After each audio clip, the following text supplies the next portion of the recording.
الشيطان الرجيم بسم الله الرحمن الرحيم أم حسبتم أن تدخلوا الجنة ولما يأتكم مثل الذين خلوا من قبلكم مستهم البأساء والضراء وزلزلوا حتى يقول الرسول والذين آمنوا معه متى نصر الله ألا إن نصر الله قريب. ربط د مخکې سردار چې مخکې آیت کې د یو نظریاتي اختلاف او د نظریاتي جنگ ذکر وشو. اول کې خلق یو علاوه وروسته بیا د نظریې اختلاف د وجې نه هغوی جدا شو، دوه ډلې شوې. بیا په هر دور کې الله پاک د هغوی د هدایت لپاره پیغمبران راولېږله. نو اوس په دې آیت کې چې کوم دی هغه د دې خبرې بیان دی چې د قربانۍ ورکولو نه بغیر دا جنگ څوک نشي ګټلی او د هغې لپاره مثالونه بیان کړي دي د مخکنو امتونو نه. نو که تاسو قرباني ورکئ نو خپل دین به محفوظ وساتئ، خپل نظریه خپل عقیده د توحید دا به محفوظ وساتئ. او که قرباني نه ورکوئ نو هسې مه په تمه کېږئ چې موږ به په دنیا کې ګټه بیا مومو یا په آخرت کې به موږ جنت ته لاړ شو. ام حسبتم ان تدخلوا الجنة، آیا تاسو ګمان کوئ چې تاسو به داخل شئ جنت ته؟ ولما یأتکم مثل الذین خلوا من قبلکم، او لا تر اوسه نه دي راغلي تاسو ته مثالونه دا کسانو چې ستاسو نه مخکې تیر شوي. مستهم البأساء والضراء، رسېدلي وه هغوی ته د مال پریشانی، والضراء او د بدن پریشانی بیماریانې، وزلزلو هغوی جلقولی شوي په حملو د دشمنانو سره، حتی یقول الرسول تر دې چې پیغمبر به ووي والذین آمنوا معه، هغه کسانو چې هغه د هغه سره و د پیغمبر سره، متى نصر الله چې کله به وي امداد د الله، الا خبردار ان نصر الله قریب، یقینا امداد د الله پاک نږدې دی. نو مخکانو خلقو هم قرباني ورکړ و تاسو به هم قرباني ورکوئ. د دین وروسته بیا غلبه د اسلام راځي، تاسو به کامیابېږئ، جنت ته به هله داخلېږئ. زبیر بن عوام رضی الله تعالی عنه چې کله مسلمان شو نو د هغه ډېر سخت تره و. نو هغه ورته وویل دا کلمه پرېږده. نو هغه ویې تره دا کلمه خو د پرېښودو شی نه دی، دا خو د ویلو شی دی. هغه ولګېده په دیوال کې میخونه ټک وهله، بیا یې د ده خپې او لاسونه وتړله او هغې ته به یې ځوړند کړو. خو په دې هم تسلي ونه شوه نو خپلو نوکرانو ته وویل چې وچه ګنګي راوړئ او دا دې پوزې ته لوګې کوئ. لیکن هغه پاخه خلق و د صبر او همت واده، حوصلې واده، د شکر واده. نو دا هر څه تکلیفونه هغوی وزغمل، لیکن اسلام هغوی نه دی پرېښودی. دارنګه عثمان رضی الله عنه چې مسلمان شو د هغه تره هم هغه سره دا کار وکړو چې په درۍ کې دی بند کړو. بیا یې چې کوم دی په یو لرګي کې یا په سریا کې هغه لټکاو کړو، ځوړند یې کړو او خلقو ته یې وهئ دی په لتو په سکونو او دله به څه شی نه ورکوئ، خوراک څښاک به په ده باندې بني. لیکن هغه دین اسلام نه دی پرېښودی، ښه مضبوط شوی دی په هغې باندې. بیا د هغې نه وروستو هجرتونه راغلي دي. هجرت اسان کار نه دی، خپل کور پرېښودل، خپل کاروبار، خپل خپلوان، رشته داران دا پرېښودل، مال د دشمنانو په لاس کې ورکوله، دا خو اسان کار نه و. لیکن دې مسلمانانو دا هر څه برداشت کړي دي. بیا د بدر غزا راغله، د هغې نه وروستو د احد غزا، په هغې کې 80 مسلمانان شهیدان شوي دي، بې شماره پکې زخمیان شوي. خندق غزا راغلې ده، په هغې کې مسلمانانو ته تکلیف رسېدلی دی، ټول عرب په مسلمانانو پسې یو شوي او په مدینه باندې حمله کړې وه. لیکن مسلمانان د دې خبر نه یریدلی نو. بخاری شریف کې حدیث ته خباب بن عارت رضی الله تعالی عنہ د غلامو امیہ بن خلف یو ظالم کافر دغه غلامو دی هغه ډیر سخت سره و. نو کله چې د مسلمان شو خباب رضی الله عنه نو هغه به هر څه په بند کړو، خوراک سکاک دا به ول نه ورکول او وهبای او دا خبره به ورته کوله بار بار چې اسلام پرېږده، دا کلمه پرېږده. نو بیا به یې اور بل که او دی به یې پرې سملاو او په سینه باندې به یې ورله خپه کېښوده چې دی ړقېږي نه. نو دغه ملا نه چې کوم دی د شا نه به وینې روانې شوې او هغه سکروټې چې دی هغه به د ده په وینو باندې مړې شوې. نبي علیه السلام د کعبې په سوري باندې ناست و او سر ته یې څادر ایښی و.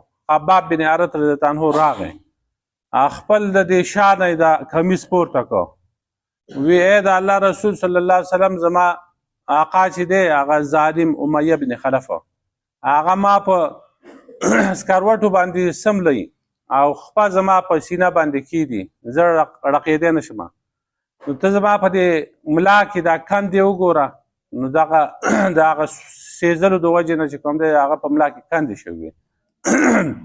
نبي علیه السلام ته وفرمایل ای خباب خپه کېږه مه، ته زما امتي مخکې نور خلق تېروتی دی، هغوی به د نامه پورې د هغو له ځمکې وکنستلی شوې، بیا به یې هغه پکې ښخ کړه، بیا به دوه کسان راغله، یو مخکې یو شاته به ودرېده، اره به یې راوړه، هغه ټوک چې کوم دی هغه به یې راوړ، هغه به یې په دې سر ورله کېښوده، دوه ټوکرې به یې کړم، یو به د یو په لاس کې لاړ او بل په لاس کې.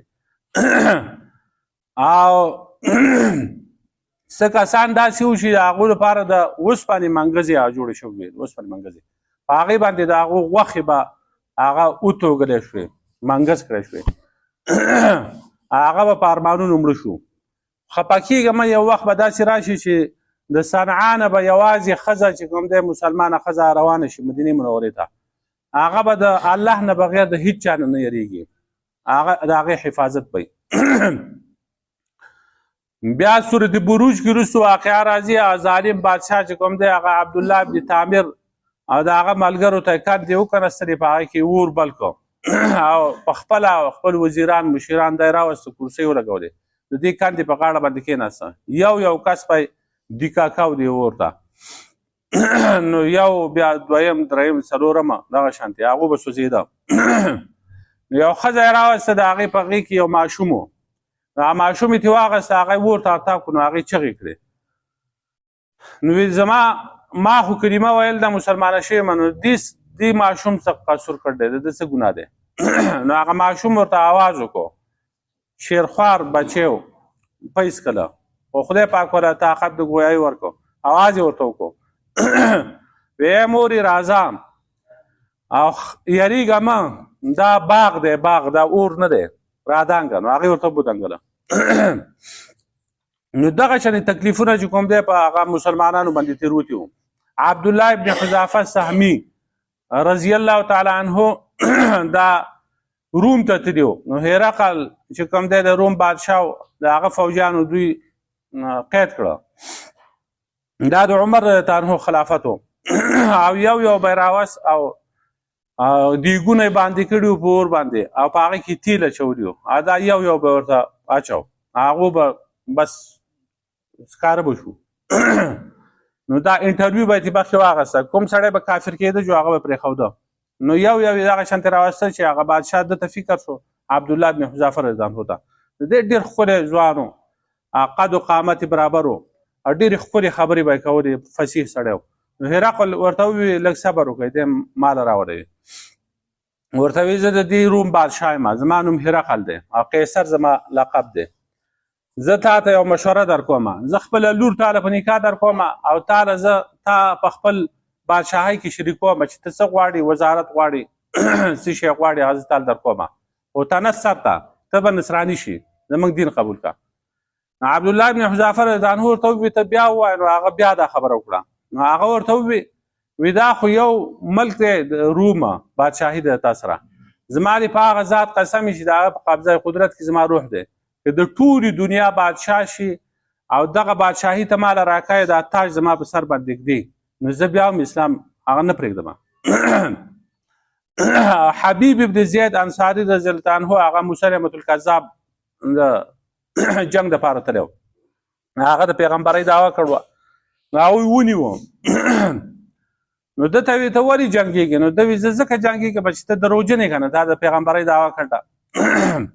هغه وی ته زما په پیغمبرۍ باندې یقین وساته، په ما ایمان راوړه، زه پیغمبر یم او زه به تا پرېږدم.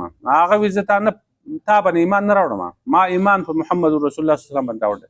نو بیا تیار شه، زه به تا خس کړم اندامونه او پرېږدم دې نه. ده وی انت وذاک، ستا لاس آزاد دی چې ته څه کوې کوه. نو هغه ولګېده، جلا دې راوسته، دا یو لاس یې په دې باډوان کې وله کټ کړو، دا یې ارتاو کړو. بیا ولګېده په دې سنګله کې وله کټ کړو، هغه یې ارتاو کړو. بیا ولګېده په دې ځای کې وله کټ کړو کې. بیا دا بل لاس دغسې خس کې دا خپې او دا یې ارتاو کړو، خو د خپلې نه واده وکړو، ایمان باندې ټینګ ولاړو. خبیب بن عادي انصاري رضی الله عنه هغه په سلیکا نو ابو سفیان په هغه وخت کې د مکې چې کوم دی سردار و، مسلمان شوی نه و. نو راغی د پسې وایي ته ما سره یو سودا وکړه، ته صرف یوه خبره وکړه، زه تا معاف کوم، ځه کور ته او تا موږ د دې سولۍ نه او د پانسۍ نه بچ کوو. هغه وایي څه خبره وکړم؟ وایي ته صرف دا ووایه چې ارمان دی چې زما په ځای محمد رسول الله صلی الله علیه وسلم پانسي شوی دی، هغه موږ نه پانسي کوو، هغه دلته نشته او ته به هم د پانسۍ نه بچ شي.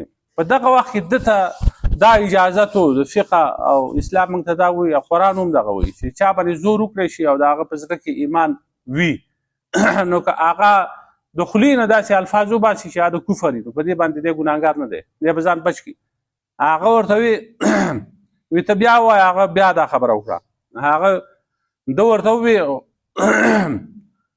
خو حبیب بن زید انصاري رضی الله عنه وی دا خو غټه خبره ده د نبی علیه السلام چې هغه پانسي شي، او نبی علیه السلام په خپه کې که ازغی چېرته ورننوځي که نه، هغې ته موږ نه تیاره، دا ته څه خبرې کوي. نو دغسې مشکلات په هغو باندې راغلي وو. دغسې مشکلات نن سبا مسلمانانو باندې په تمامې دنیا کې دي. هغوی سره چې کوم ظلمونه شوي د هغې نه زیات ظلمونه اوس هم کېږي د مسلمانانو سره، لکه د غزې مسلمانانو سره غزه، یا د فلسطین د مسلمانانو. نن سبا ایران کې چې کوم حال شروع دی په هغه مسلمانانو باندې بمباریانې کوي، د هغو هغه سپریم لیډر هغه ووجې. دا ټول د بې اتفاقۍ د وجې نه. هغه وخت کې مسلمانان چې وو هغه یو بل باندې زړه خوږېده. نن سبا چې کوم دی هر یو سړی وایي زه دا بل به دې ووهي خو چې زه بچ شم. نو په دې طریقه باندې دا نمبر په نمبر چې کوم دی هغه اسلامي ملکونه فتح شو، کافرو قبضه کړه، عراق او لیبیا او مراکش او دغه شانتې شام حکومتونه پکې بدل شو، د خپلې مرضۍ حکومتونه هغو راوسته. اوس ایران دی، ایران پسې بیا خدای خبر چې د چا نمبر دی، رور را روان دي. نو که دا مسلمانان چې کوم دی هغه بیدار نه شو، نو په دغه طریقه به چې کوم دی هغه یو وهي او دو به ورته ګوري. الله دې حفاظت وکړي د ټولو مسلمانانو، او خدای پاک دې مسلمانانو له بری او ګټه ورکړي، خصوصا د پاکستان د الله پاک امداد وکړي، ځکه په تمامې دنیا کې دغه یو ایټمي ملک دی د مسلمانانو چې دا هم خراب کړي، نو بیا چې کوم دی مسلمانانو سره هېڅ هم نشته د کافر د مقابلې. خدای پاک دې طاقت ورکړي مسلمانانو له. نو ام حسبتم ان تدخلوا الجنة، آیا تاسو ګمان کوئ چې تاسو به جنت ته داخل شئ؟ ولما یاتکم او لا تروس نه در راغلی تاسو ته مثل الذین من خلو من قبلکم، مثال دا کسانو چې هغوی ستاسو نه مخکې تېر شوي، چې مسلمانانو او په هغو باندې ظلمونه شوي. مستهم الباسا، رسېدلي وو هغو ته مادي پریشاني و ضره او بدني پریشاني، بیماران شوي هم او دغه رنګې هغو ته مادي پریشاني، مالونه ترې هم خلکو اخیستي وو. دغه شانتې بدن چې کوم دی هغه خلکو ټوکړي کړی وو، غوښې کړی وو. وزلزلو او جرقېدلي وو هغو. زلزله دا محسوس زلزله مراد نه ده، بلکې د دشمن د طرف نه حملې دي چې په حملو سره هغو وجرقولی شو. زلزله چې کوم دی جرقېدو ته ویل کېږي، خوځېدو ته.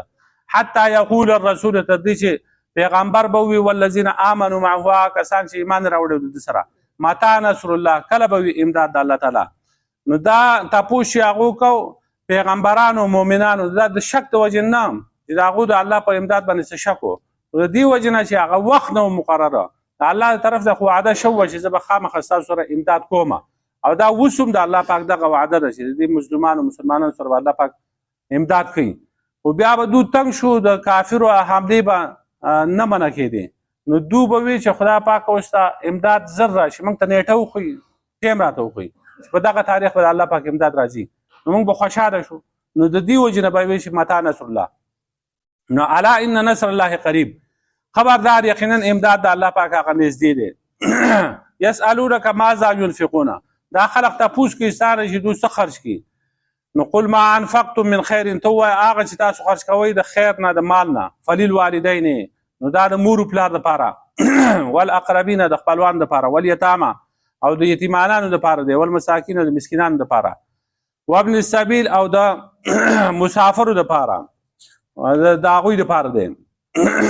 وما تفعلوا من خیر هغه چې تاسو کوئ څه کار فإن الله به علیم یقینا الله پاک په هغې باندې خبردار دی.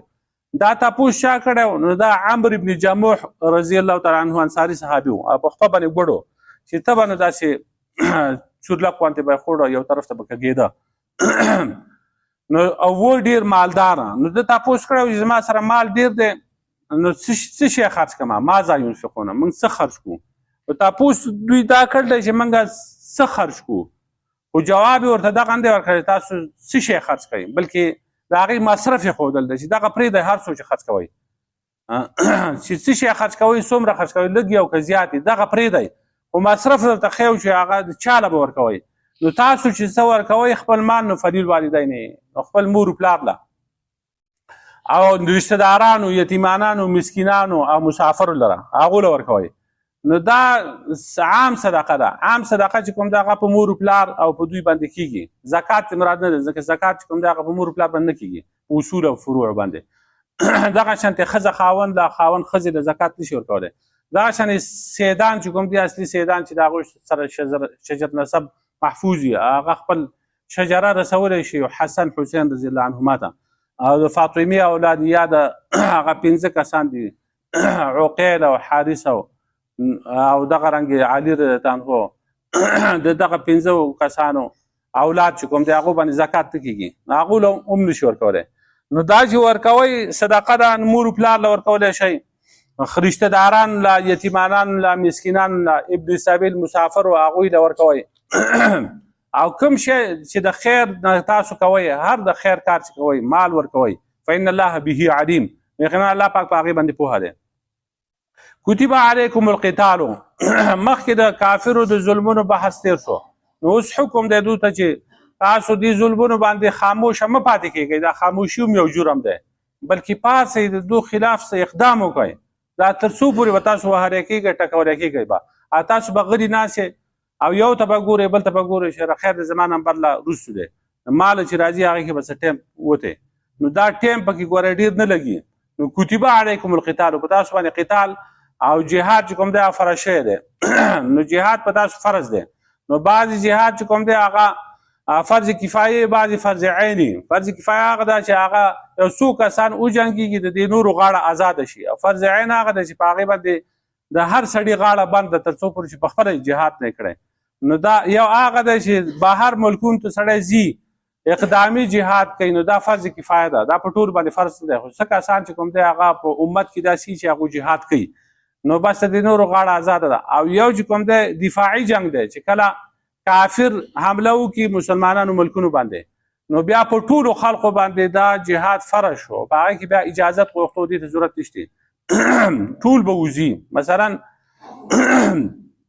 اسرائیل امریکا انډیا دو حمله وکړي په پاکستان باندې نو پاکستان هر یو سړي باندې جهاد فرض شو هر سړي باندې هغه خپله دفاع کوي جنگ به کوي وهو کره لکم حال دا دی چې دا جنگ چې کوم دی دا تاسو ته بد ښکاري ګران لګي په تاسو باندې وعسى ان تکرهوا شیئا او زر ده چې تاسو یو شی بد ګڼئ وهو خیر لکم هغه ستاسو لپاره غوره جهاد خو بد فطري طور چې کوم دی هغه هر سړی د مرګ نه یریږي او ژوند ورته خوښي